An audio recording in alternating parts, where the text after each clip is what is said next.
ஓம் சரவண பவ. செவ்வாய் ஓரை வெற்றிலை தீபம் இது நம்மளுக்கு 9வது வாரங்க. ரொம்ப சிறப்பாகவே முடிஞ்சு.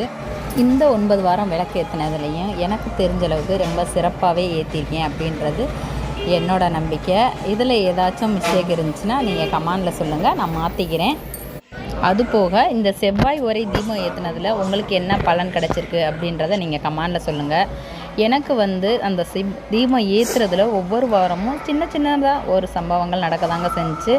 ஆனால் மொத்தமாக அது முடிவுக்கு வந்துச்சா அப்படின்னு கேட்டால் கண்டிப்பாக இல்லை. அது எந்தளவுக்கு சாத்தியம் அப்படின்றது எனக்கு தெரியல. ஆனால் கடவுள் ரொம்ப சீக்கிரமாகவே அதை நிறைவேற்றி கொடுப்பாரு அப்படின்றது என்னோடய நம்பிக்கைங்க. எப்போவுமே எந்த ஒரு விஷயத்துக்கும் முழுசாக நான் நம்புகிற ஒரே விஷயம் கடவுள் தான்.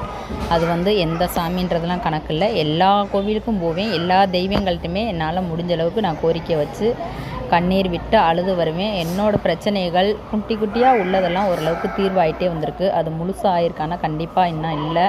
அதுக்கான வழி கண்டிப்பாக சீக்கிரத்துலேயே எனக்கு கடவுள் விட்டுருவார் அப்படின்றது என்னோடய நம்பிக்கை நிறையவே இருக்குது. அது சீக்கிரமே கண்டிப்பாக நிறைவேறும்.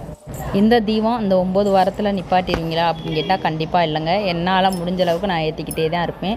இதனுடைய சிறப்புகள் நிறையா பேர் சொல்லியிருக்காங்க. நிறைய விஷயங்கள் ரொம்ப பெருசாகவே நடந்திருக்கு அப்படின்ற மாதிரி நிறைய வீடியோஸில் நான் பார்த்துருக்கேன்.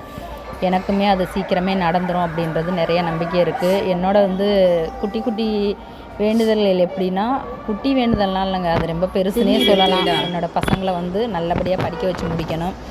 அவங்க லைஃபுக்கு தேவையான அளவுக்கு அவங்களோட இன்கம் இருக்கணும். அந்தளவுக்கு பிரச்சனைகளை தீர்த்து வச்சாலே போதும். பெருசாலாம் ரொம்பவும் எதிர்பார்ப்பு இல்லை. நம்ம இப்போ படுற கஷ்டம் நம்ம பிள்ளைங்க படக்கூடாது அப்படின்ற ஒரே வேண்டுதல் தாங்க. கடவுள் அதை ரொம்ப சீக்கிரமாகவே நிறைவேற்றி கொடுப்பாருன்னு நான் நம்புகிறேன். என்னோடய சூழ்நிலையை புரிஞ்சு என் பசங்களாம் நடந்துக்கிறாங்க. அதனால் தெய்வத்தோட அருள் எனக்கு நிறையவே இருக்குது. அதை நான் பரிபூர்ணமாக நம்புறதுனால தான் சாமியை கும்பிட்றேன். சாமி முன்னாடி தான் என் பிரச்சனையை சொல்வேன், அழுவேன். அதுக்கான தீர்வும் ஓரளவு கிடச்சிரும். தெய்வத்தை நம்புங்க, உங்களுக்கும் நல்லதே நடக்கும்.